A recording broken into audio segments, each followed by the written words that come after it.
Estimados amigos, tengo un invitado muy especial hoy. Es el doctor César Vidal Manzanares.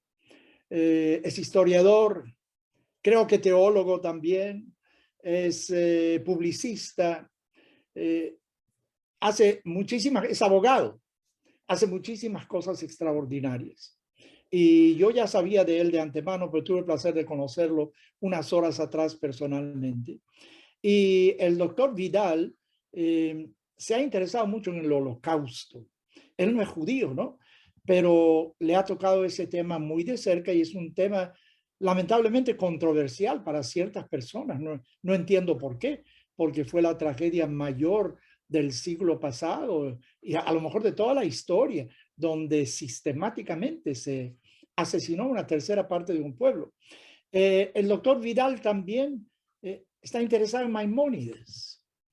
Yo vi una estatua de Maimónides en Córdoba, ahora la Sí. veo de manera diferente porque al doctor Vidal le interesa eso también. Y por último, quiero decirle una cosita que también me impresionó muchísimo. Tiene en estos momentos una obra teatral en Madrid, que me dice que ya tiene año y medio ahí. Sí. Iban de blanco y felices. Eso tiene que ver con los huérfanos, el doctor János Korczak, quien tuvo un orfanato ahí. Bueno, vamos a escuchar de eso, ya suficiente. Doctor Vidal, le doy una muy cordial bienvenida y muchísimas gracias por aceptar esta invitación. Díganos algo sobre el Holocausto. ¿Por qué se interesó tanto en el Holocausto? Bueno, vamos a ver, yo llevo muchos años trabajando con historia judía, no solo con el Holocausto, y escribiendo también literatura de ficción relacionada con la historia judía, no solo con el Holocausto, pero no cabe la menor duda de que el Holocausto es un hito en la historia de la humanidad y no solamente en relación con los judíos, sino también en relación con el género humano en términos generales. Las lecciones morales, las advertencias, los puntos de reflexión que arrancan del Holocausto, evidentemente tienen una víctima muy clara, que fueron los judíos europeos, pero al mismo tiempo tiene consecuencias que se extienden a todo el género humano. El primer acercamiento que yo hice como autor al Holocausto fue con un libro que tengo aquí, es muy difícil de encontrar ahora, que se titula La negación del Holocausto, y que la revisión del Holocausto, y que yo escribí precisamente por aquellos autores que escribían libros, no solamente en España, sino en todo el mundo, negando la realidad del Holocausto. Este primer libro mío, que es un libro del año 94, indica cómo se fue creando toda esa literatura revisionista, negacionista del Holocausto, cómo los argumentos eran argumentos absolutamente falaces, que no se pueden mantener en términos históricos, y cómo había una agenda detrás de ellos. Un año después apareció este otro libro que se titula El Holocausto, que fue la primera historia del Holocausto escrita en español. Historias del Holocausto escritas en alemán, en francés, en inglés habían aparecido, pero esta fue la primera que aparecía en español, y la idea para mí era proporcionar una historia que pudiera entender todo el mundo sobre el Holocausto, y por eso al final del libro aparecía medio centenar de documentos nazis que mostraban las directrices que se habían seguido a lo largo del Holocausto. Y en ese sentido me parecía que la propia documentación nazi ilustraba magníficamente cómo se concibió el Holocausto, cómo se desarrolló y cómo se ejecutó. Un año y pico después aparecería mi tercer estudio sobre el Holocausto, que se titula Los incubadores de la serpiente, que es un libro donde se analizaba las raíces ideológicas, primero del nacionalsocialismo alemán, luego de cómo derivó hacia el Holocausto.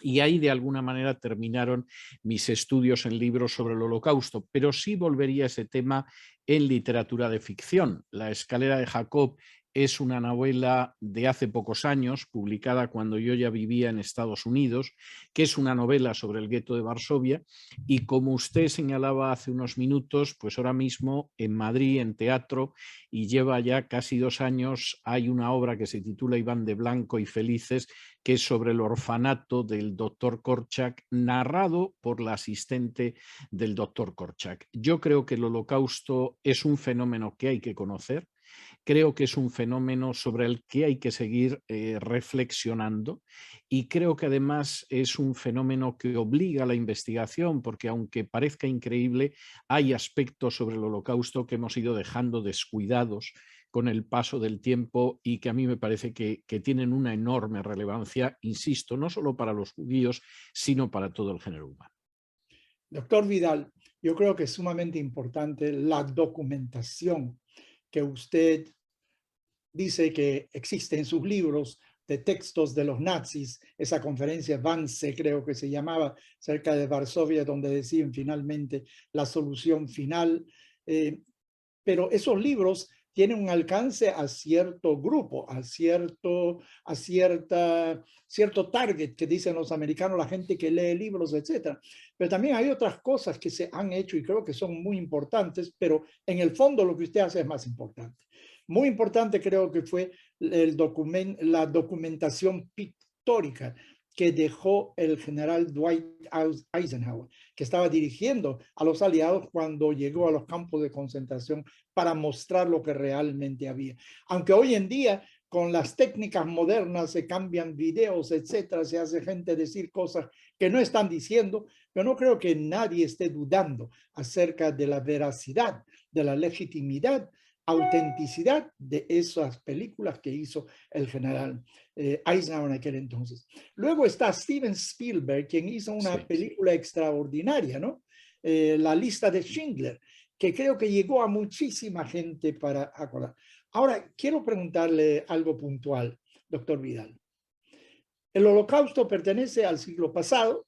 Estamos ahora a algo así como a 80 años, no sé exactamente cuánto, más o menos, de lo que ocurrió. ¿Usted cree que eso puede ocurrir nuevamente de alguna manera en nuestros días con todos los medios de comunicación? Porque hay mucha gente que dice que mientras el Holocausto se estaba realizando, mucha gente no sabía de eso, aunque los líderes mundiales, imagino, tenían idea bastante clara de lo que estaba pasando. Pero hoy en día, mira lo que está pasando en Ucrania, con Rusia, es tiempo real. ¿Quién está disparando? ¿Cuáles son las explosiones? ¿Usted cree que el Holocausto todavía tiene futuro en la humanidad? Vamos a ver, depende de muchas circunstancias, porque además el Holocausto fue un proceso que no apareció de la noche a la mañana. Es decir, la llegada de Hitler al poder provocó una situación de alarma en las comunidades judías de todo el mundo, porque evidentemente el mensaje antisemita de Hitler era innegable, pero de manera bastante significativa, cuando se promulgaron las leyes de Nuremberg en 1935, los propios judíos alemanes respiraron. Y respiraron porque pensaron que de alguna manera quedaban establecidas las líneas de discriminación bajo las que iban a vivir. Y como eran líneas de discriminación que sustancialmente copiaban la legislación antisemita católica de la Edad Media, que por cierto seguía vigente en algunos países en aquel entonces, como podía ser el caso de Polonia en mayor o menor medida, etcétera, pues lo cierto es que muchos pensaron que ahí se terminaba todo. Es decir, estamos sufriendo simplemente un fenómeno de discriminación, de injusticia, como hemos sufrido muchos a lo largo de los siglos. Incluso cuando en el año 38 se aprobaron las leyes de arianización y empezó a privarse de sus bienes a empresarios, a comerciantes judíos, también mucha gente pensó, bueno, esto tiene precedentes históricos, es injusto, pero no es tan grave. El problema es que en un momento determinado se pasó de lo que eran leyes discriminatorias a leyes confiscatorias, y en un momento determinado de las leyes confiscatorias se pasó a encerrar a los judíos en guetos, y de ahí, una vez que estaban identificados y marcados, se puso en marcha la maquinaria del exterminio. Y, por supuesto, esto fue un proceso de años, no fue algo de la noche a la mañana. Las cámaras de gas no empezaron a utilizarse hasta finales del año 41. Es decir, que Hitler llevaba en el poder más de 8 años y medio cuando se produce esa situación. Entonces, yo creo que depende de determinadas circunstancias, depende de si se consiguen identificar los pasos previos, y depende también de, en un momento determinado, qué es lo que rodea esa ejecución. Cuando empiezan a funcionar no solo las cámaras de gas fueron una introducción casi tardía en el proceso de exterminio. Antes de eso, por ejemplo, se produjeron episodios de exterminio masivo por fusilamientos masivos en el territorio de la antigua Unión Soviética. Bien, eso lo conocía la gente. Había mucha gente que lo conocía. Es decir, lo conocía el Vaticano, lo conocía Churchill, lo conocía Roosevelt, lo conocía muchísima gente y sin embargo no se consideró que fuera una situación de suficiente relevancia como para intervenir. Winston Churchill quería que se bombardearan las líneas férreas que iban hacia Auschwitz. Roosevelt se opuso porque pensó que podría significar el hecho de que se desencadenaran represalias contra los pilotos aliados que eran prisioneros del Tercer Reich y seguramente bombardear esas líneas hubiera salvado miles y decenas de miles de vidas, pero se consideró que era más importante salvar la vida de los aliados. De modo que yo creo que hay una serie de aspectos que hoy en día no existen, pero eso no quiere decir que no pudieran repetirse en el futuro y que en cualquier caso no haya que vigilar con mucha atención cualquier paso que se dé en esa dirección, porque Alemania vivía posiblemente con la población judía más integrada en la sociedad que existía en todo Occidente. Mire, doctor Vidal, la mayoría de los rabinos somos judíos. Yo soy judío, ¿no? Ok. La gran parte, creo que casi la totalidad de mi familia que quedó en Europa fue exterminada. Yo personalmente nací en Polonia, pero mi familia salió justo antes de la guerra. Mi esposa nació en Hamburgo. Su padre, la mañana después de Kristallnacht. Kristallnacht creo que fue el 10 de noviembre por ahí de 1938. A la mañana siguiente vinieron a la casa y se lo llevaron preso. Lo llevaron a un campo de detención y mi suegra no sabía dónde lo llevaron. Lo llevaron a Sachsenhausen, se llamaba. Ella fue donde el jefe de la oficina donde él trabajaba y ese señor envió una carta a la Gestapo diciendo de que lo necesita para entrenar a otra persona porque su compañía trae divisas extranjeras muy importantes para Alemania y que lo dejen libre. Bueno, apenas salió libre, él simplemente se fue de Alemania con su familia. Yo creo que muchísimos judíos, como usted dice, después de esas leyes de Nuremberg, creían de que, bueno, hay leyes nuevas, nos adaptaremos. Ese creo que es el gran problema, ¿no? De que cuando alguien viene y dice, voy a matarte, ¿por qué me vas a matar? O sea, sin razón, ¿quién podía creer de que eso iba a ocurrir? Primo Levi, creo que se suicidó después. Sí, él se suicidó. Sí, pero él fue sobreviviente del Holocausto. En uno de sus escritos dice, después de eso, si alguien te apunta con una pistola y te dice, te voy a matar, créele. Porque, ¿por qué me va a matar si yo no tengo nada que ver con él, no le he hecho nada? Así que es terrible. Y hoy en día en el mundo con los métodos más eficaces, yo soy una persona que me encanta la tecnología, doctor Vidal. Estoy medio metido en eso por razones simplemente de preferencia personal. Pero también reconozco de que todos esos avances extraordinarios, incluyendo en este momento, estamos hablando y no estamos en el mismo lugar y la gente nos va a poder ver tal como si estuviéramos hablando en el mismo lugar, se oye, se ve, etcétera. Tecnología extraordinaria. Se toma una foto y usted se la puede enviar a China, inmediatamente la reciben, etcétera. Pero todos esos métodos también pueden ser utilizados en contra de nosotros. O sea, todos esos avances para transmitir mentiras, para ideologizar a la gente con Dios sabe qué. O sea, estamos viviendo, creo que en un mundo mucho más peligroso en el siglo XXI de que estábamos en el siglo XX, porque la tecnología ha avanzado tanto que por un lado te permite vivir mejor, mucho más cómodo. Tienes una computadora, el teléfono es una computadora que tienes en tu mano. Pero por otro lado, los medios de exterminio son terribles. Ahora, dígame usted, vamos a saltearnos un poquito por un momento a Ucrania. con Rusia. Ahí hay un enfrentamiento terrible. Ahí es un país que tiene un poderío militar mucho más grande que Ucrania. Usted sabe que Ucrania y el pueblo judío tenemos una historia un poquito difícil, ¿no? Porque Sí, dicen que los peores sí, guardias de sí. los campos de exterminio eran ucranianos. ¿Eran ucranianos Hubo nacionalistas? Sí. pogromos de los ucranianos durante el siglo XX. En 1648, un tipo que se llamaba Bogdan Khmelnytsky dirigió unas hordas por Polonia, o sea, matan decenas de miles de personas. Pero hoy en día tienen un presidente judío. Volodymyr Zelensky es judío. O sea, Sí. yo no quiero culpar a los ucranianos de hoy por lo que pasó en el pasado. Pero tenemos que ir hacia... ¿Cómo ve usted ese desenlace hoy en día de ese enfrentamiento? Bueno, hay varias cuestiones, ¿no? Hablar sobre Ucrania nos llevaría horas, ¿no? Pero a pesar de que tengan un presidente judío, el ejército ucraniano tiene ahora mismo unidades que se definen como nazis. El batallón Azov, que forma parte del ejército ucraniano, es una unidad que adora a los nazis, que lleva banderas nazis y que lleva...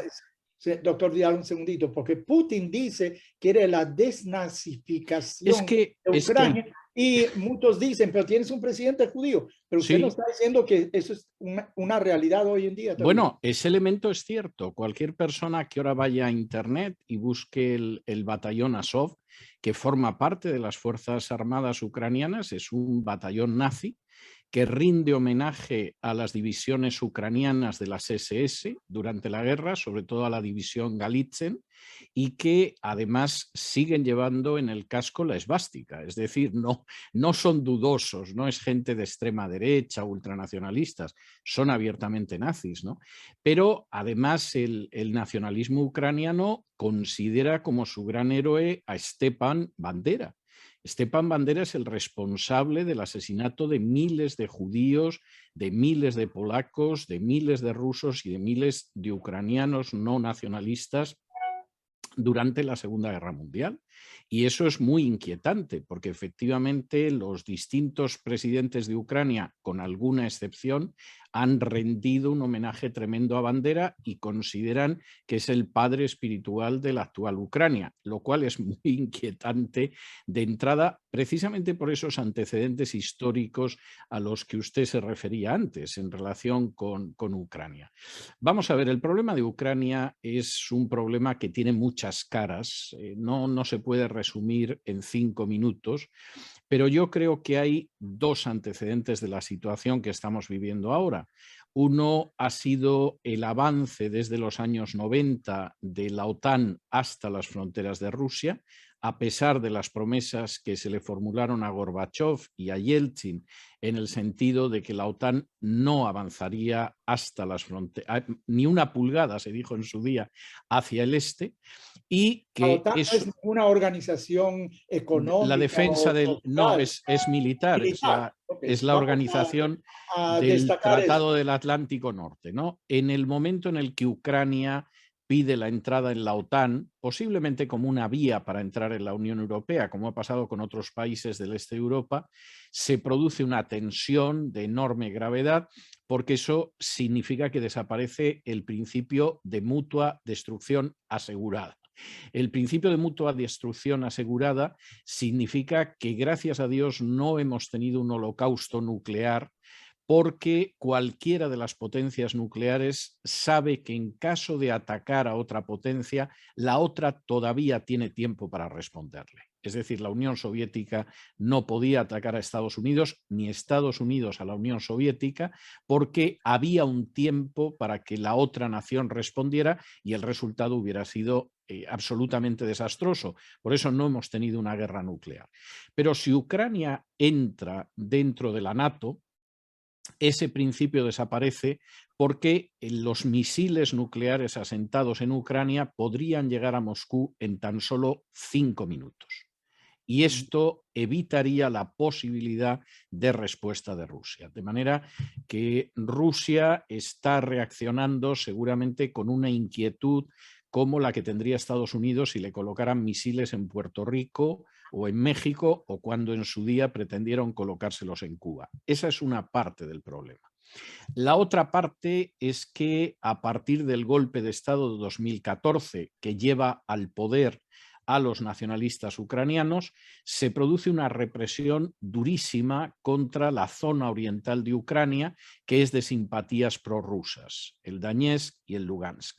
En 2015 se firmaron unos acuerdos en Minsk para impedir esta situación y, bueno, para intentar integrar lo mejor posible a los prorrusos de la zona oriental de Ucrania, pero esos acuerdos los han violado los gobiernos ucranianos sucesivos durante estos años, han estado durante 8 años bombardeando esas zonas, han causado más de 15.000 muertos. La Organización de Seguridad y Cooperación de Europa dice que los gobiernos ucranianos han podido violar más de 11.000 veces esos acuerdos, y yo creo que finalmente la combinación de esos dos factores es lo que acaba desembocando en la situación terrible que ahora mismo se está viviendo y sobre cuyo final yo no me atrevería a hablar, ¿no? Anilo Naví Uben Naví, de manera que no me atrevería a decir lo que va a suceder en el futuro. Bueno, mire, nos está enseñando cosas que no se está diciendo ahora por los medios de Es comunicación en habitual, Estados Unidos. es No se habitual. está diciendo todo. Siempre hay una parcialidad y es terrible hoy en día los medios de comunicación, en lugar de ser instrumentos de información para ilustrar, tienen su línea política, ideológica muy bien demasiado definida. Yo entiendo que uno no puede ser totalmente imparcial, pero un hombre de ciencia, un hombre de literatura, un periódico debería de tratar de hacer el esfuerzo, pero no es así, es simplemente algo terrible. Mire, usted sabe, yo soy venezolano y yo fui rabino en Venezuela por 44 años. Y en Venezuela hay una presencia rusa importante, importante. Muchas cosas son manejadas por Cuba en Venezuela. Una isla invadió un país. Dicen de que Castro simplemente sedujo de alguna manera a Chávez. Una de las cosas que cuentan es que cuando estaban en Barinas, que es la ciudad donde nació Chávez, entonces pasan delante de la casa donde los padres de Chávez habían vivido o todavía estaban viviendo y le dice Fidel a Hugo Chávez, le dice, mira, tú vas a tener que ensanchar esta calle porque generaciones después gente va a ir aquí a ver, eso va a ser un mausoleo, un centro histórico para ver dónde nació Chávez, este gran líder Chávez. Bueno, mira, la mayoría de nosotros nos dicen algo así, nuestro ego pues ya no cabe dentro de la ropa que tenemos, algo por el estilo. Y así lo sedujo a este señor que de alguna manera vendió, cedió a Venezuela, a Cuba, de tal manera que Venezuela es casi como una colonia cubana sin que Cuba haya disparado una sola bala. Dígame, doctor Vidal, usted conoce todo el mundo. ¿Hacia dónde va el problema venezolano? Eso se va a solucionar. Estados Unidos no le interesa de que Cuba, de que Rusia, Irán estén metidos cerca. Son 2 horas y media, ¿sabe? De vuelo de Miami a Caracas. No estoy hablando de aviones casa, un avión comercial.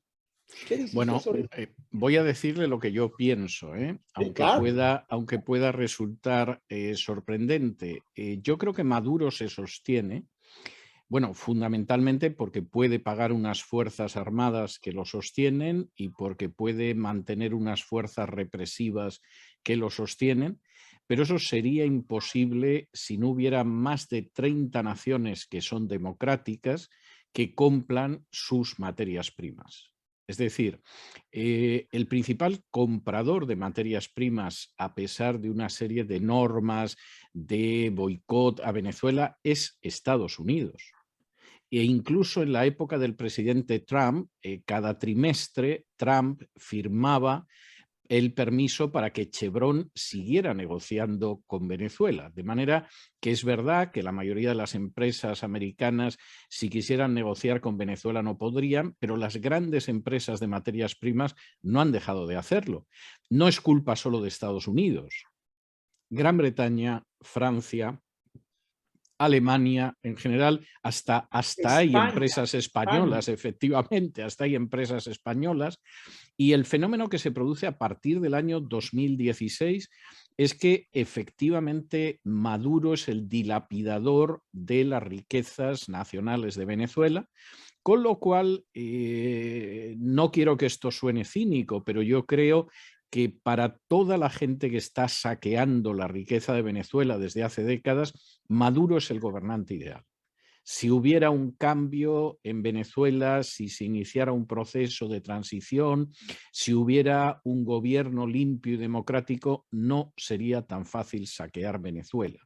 De manera que en principio esto se puede mantener indefinidamente. Yo querría decirle otra cosa, o sea, querría decirle que a fin de cuentas, como Cuba está en una situación económicamente muy mala, pues en algún momento no va a poder ayudar tanto a la represión en Venezuela. Me gustaría decirle que a fin de cuentas Irán, que envía de vez en cuando un barco, pues no va a poder sostener Venezuela, que no la puede sostener por sí mismo, pero es que lamentablemente son empresas, son compañías de naciones democráticas las que están bombeando dinero a Venezuela porque tiene un gobierno absolutamente corrupto, sin ningún tipo de freno institucional, que puede vender lo que quiera sin pensar en el futuro de los venezolanos. Y creo que esa es la clave del mantenimiento de la dictadura.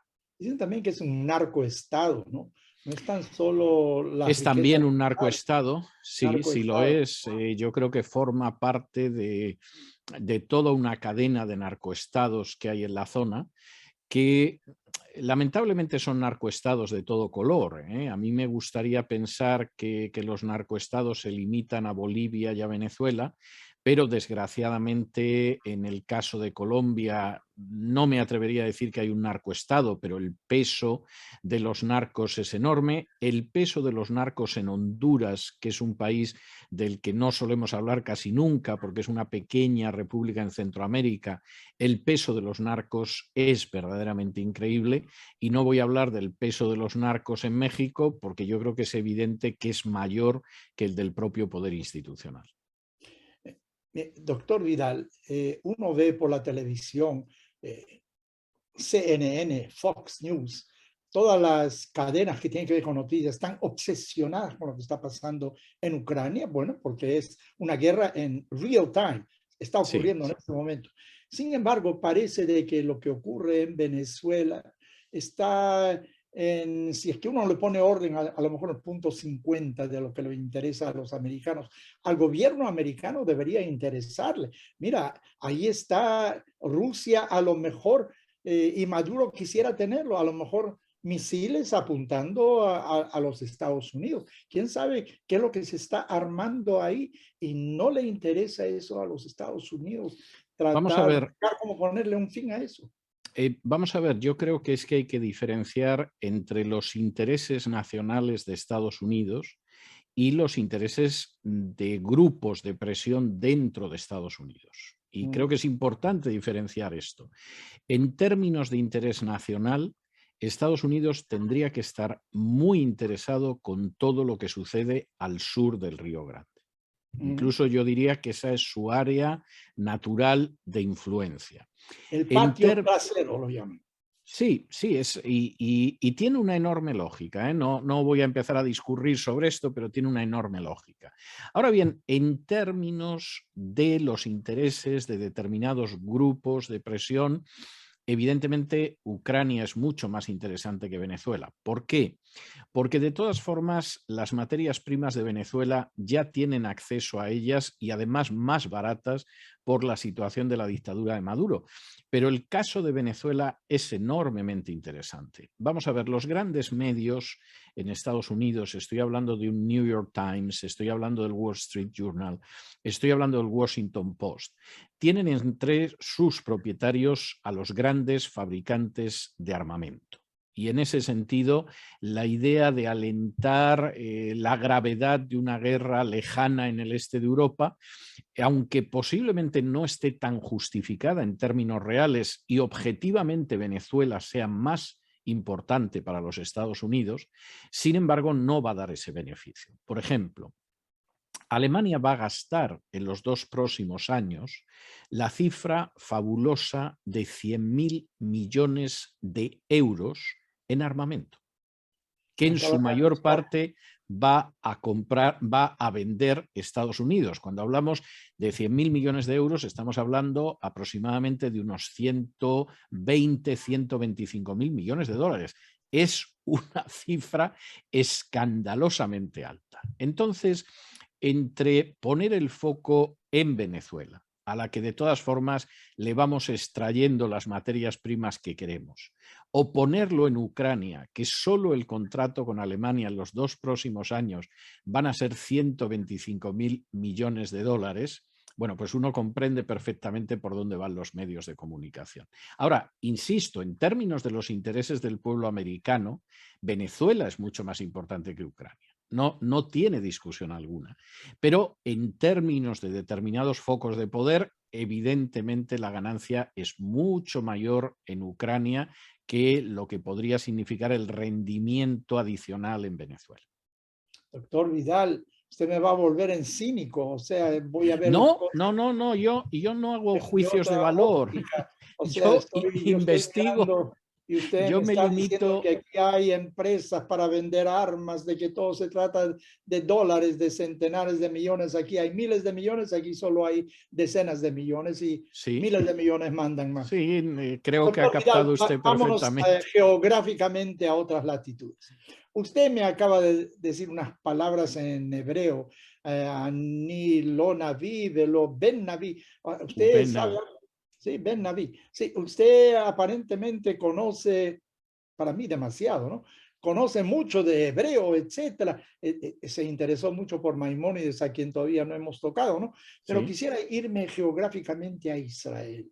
Mire, el problema de Israel con los palestinos, que también usted debe estar en su plato de interés, sin duda alguna. Eso tiene décadas, desde antes de la creación del Estado de Israel, pero después de 70 años, ¿cuántos años ya del Estado? Continúa todavía ese enfrentamiento y de repente vemos algo que se llama The Abraham Accords, los acuerdos de Abraham, que a lo mejor abren un horizonte nuevo. ¿Usted cree que a lo mejor se está saliendo de ese callejón que era el problema palestino-israelí y si no se soluciona, nunca se va a poder hacer nada o se están abriendo nuevos horizontes? ¿Qué piensa usted sobre eso? yo creo que en realidad hace décadas que se abrieron nuevos horizontes, ¿eh? O sea, cuando el Estado de Israel llegó a un acuerdo de paz con Egipto, aunque le costara la vida a Anwar al-Sadat, y hubiera gente que consideraba intolerable llegar a un acuerdo con Israel, incluso aunque significara recuperar la península del Sinaí, yo creo que a partir de ahí hubo un cambio. Lo que pasa que es un proceso seguramente más lento de lo que querría todo el mundo, es un proceso en el que se ha ido avanzando paso a paso, es un proceso en el que de pronto han aparecido variables que no eran previsibles. En los años 60 e inicios de los 70 nadie hubiera pensado que iba a haber una revolución islámica en Irán que añadiría otro elemento de inestabilidad en la zona, pero yo creo que ha habido avances continuados y ha habido situaciones enquistadas. Yo creo que Israel no va a tener problemas en el futuro con Egipto, no va a tener problemas con Jordania, y los acuerdos de Abraham son una muestra de que seguramente se puede convivir muy aceptablemente y muy para beneficio recíproco con los países árabes. Y creo que va a haber dos problemas que pueden durar de manera indefinida y cuyo final yo no me atrevería a anunciar ni a decir cómo va a ser. Uno, evidentemente, es el problema palestino y el otro es el problema sirio. Y además un problema que en el momento en el que se produce la anexión de los altos del Golán, pues parece que se va a enquistar. Parece, porque en Oriente Medio han pasado tantas cosas a lo largo de milenios que yo creo que nadie que conozca mínimamente su historia puede pensar que las situaciones se acaban y se zanjan de una vez por todas, ¿no? Entonces, yo creo que hay indicios de que la situación de hostilidad se puede superar desde hace muchos años. creo que ha habido avances en esa dirección y avances muy importantes que eran impensables a inicios de la década de los años 70, estamos hablando de hace medio siglo, y creo que hay algunos otros problemas enquistados cuya solución va a ser complicada, porque estamos hablando de gente que es fronteriza con el Estado de Israel, como es el caso de Siria, o de gente que vive en territorios ocupados por el Estado de Israel, como es el caso de Cisjordania. Y evidentemente ahí la situación es una situación más difícil, pero en otros aspectos yo creo que los avances han sido poco a poco indiscutibles, y los acuerdos de Abraham en buena medida seguramente era una fruta madura que lo único que necesitaba es que alguien moviera un poquito el árbol para que cayera en nuestro regazo. Se sabe la relación con Jordania y Egipto, donde hay acuerdos de paz, Sí, porque había guerra antes, sí, con Bahrein, que es ahora parte de los acuerdos de Abraham. Ahí no hay, nunca hubo guerra, no, pero con Egipto y Jordania sí. Pero lo que hay parece es una paz fría, un cese de hostilidades, pero no hay real intercambio. Mientras que con Bahrein es algo totalmente diferente. Con los Emiratos Unidos Árabes, ahí empieza a haber contacto, hay vuelos constantes entre los dos países, negocios que se están haciendo, se están abriendo centros culturales. Conozco a un rabino que se mudó a los Emiratos, es el gran rabino, ahora ya venía de Nueva York, y abrieron, creo que un museo del Holocausto, sí. algo impensable. O sea que el futuro está yendo hacia allá. Mire, vamos a dejarnos de eso, ya que no quiere predecir qué es lo que va a pasar en el futuro. No, Mira, es muy peligroso predecir, especialmente sobre el futuro. sí. Vamos a regresar a un terreno mucho más amistoso. ¿Por qué está interesado tanto en Maimónides, en la filosofía de Maimónides, David? Díganos algo sobre Bueno, Maimónides. no solo en Maimónides, ¿eh? Hay algún otro libro mío que se centra en personajes de judíos medievales de la época de oro de Sefarat.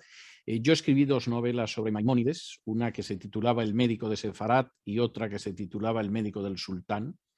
Ajá. Pero escribí, por ejemplo, una novela sobre Ibn Gabirol, que Ajá. se titulaba El poeta que huyó de Al-Ándalus. Y es quizá no es una de mis novelas más famosas ni más vendidas, pero es una de las novelas por las que yo siento más cariño, porque es la vida de ese Ibn Gabirol joven que en un momento determinado, como pasó con Maimónides, tuvo que optar por el exilio.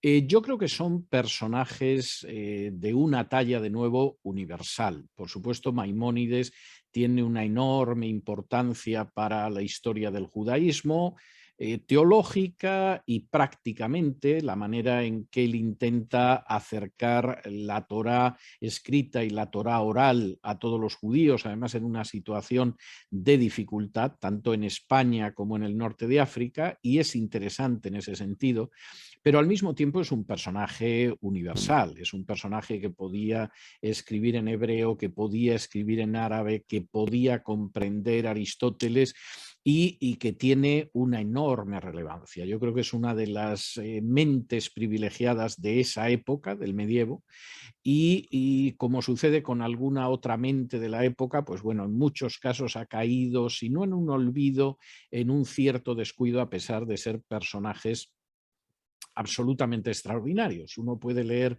a lo mejor los tratados de medicina de Maimónides y llamarte la atención y decir, pues esto no parece muy científico, pero seguramente debía de ser también competente como médico, porque si no, no hubiera sido el médico de Saladino, ¿no? Que es el vencedor de Ricardo Corazón de León en la Tercera Cruzada y que era un personaje absolutamente excepcional. Maimónides yo no sé si hay que absorber ese dicho que decía que del primer Moshe de Moisés al segundo Moshe Maimónides no había habido ninguno. Es decir, eran las dos cumbres. Bueno, quizá esto puede ser un tanto exagerado, pero no cabe la menor duda de que Maimónides es un personaje de primerísimo nivel en términos intelectuales, filosóficos, teológicos, exegéticos.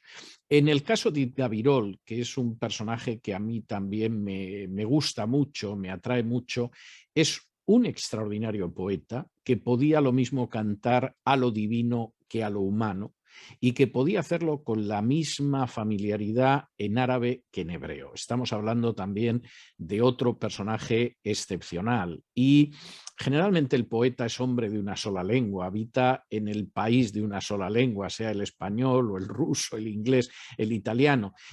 Aquí estamos hablando de personajes que se movían en dos lenguas como un pez en el agua y que sacaban lo mejor de esas lenguas en la poesía o en la filosofía.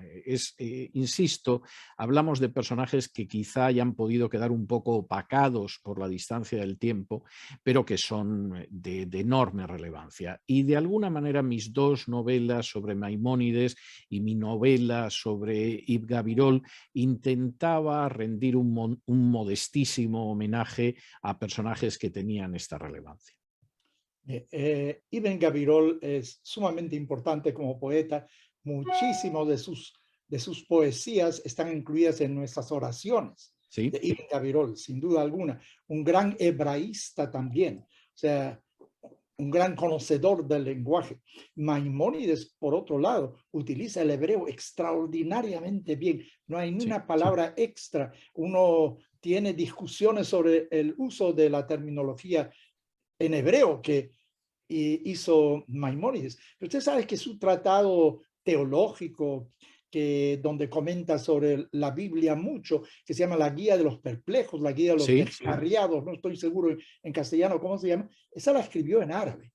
Hay una traducción al hebreo de Ibn Tibón, que es muy importante, porque la mayoría del pueblo judío lo leyó en la traducción al hebreo. Puede ser que en aquel tiempo, durante su vida, el árabe era muy importante, pero después para el pueblo judío no lo fue. Pero la obra magna de Maimónides en realidad es haber tomado el Talmud, que recoge discusiones en las academias rabínicas de siglos, y codificarlos, porque eso, cuando uno habla, hoy en día hablamos de varios temas, uno se va de un tema al otro. Bueno, lo mismo ocurría en las academias. Hablando de las leyes de Shabbat, de repente estaban hablando de otra cosa también. Él fue y arregló todo. Y nuestro libro de leyes está basado también en lo que él escribió. Es el primer gran compendio que organizó todo extraordinariamente bien.